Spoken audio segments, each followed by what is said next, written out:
Kronik hastalıklar aslında bedenin süreç olarak artık ölünceye kadar sizden beraber gider bu dedikleri hastalık sınıfına girer.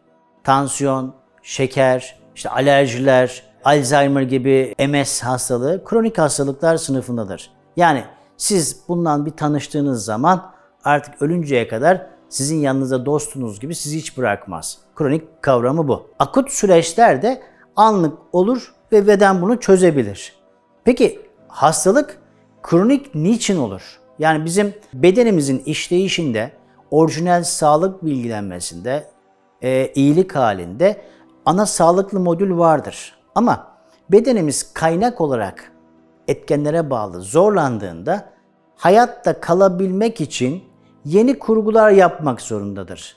İşte bu yeni kurguları yapmakla alakalı süreci 1, 2, 3, 5 arka arkaya zorlanmalar meydana geldiğinde beden şunu der: artık benim bundan sonraki sürecimdeki yeni bilgim bu. Yani kronik olarak sürece girdiğinde aslında vücut DNA'da yeni kayıt bilgilenmesi, yeni sayfa açar.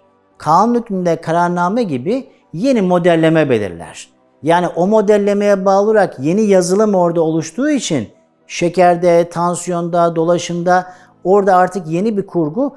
Yeni kurguya göre beden şekillenip işleyişini organize ettiği için de kronik bir süreç başlar. Artık beden ölünceye kadar sizle alakalı yeni bir yazılım sürecini devreye koymuş ve devam eder.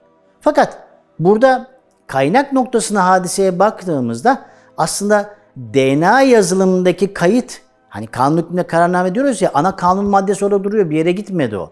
Yani sizin tansiyon, şeker, kurgular ve o değerleriniz orada duruyor.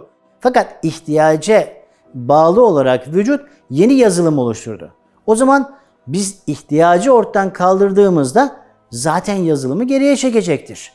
Mesela kanser de böyle bir kurgudur aslında. Yani yeni bir yazılım, hücre yazılımı olmuştur. Yeni bir hücre modeli ortaya çıkmıştır. Çünkü daha dayanıklı, daha hızlı üreyebilen, dolaşım olmadan da yaşayabilen, zorluklara daha dayanıklı bir hücre yazılımı ve model ortaya konmuştur.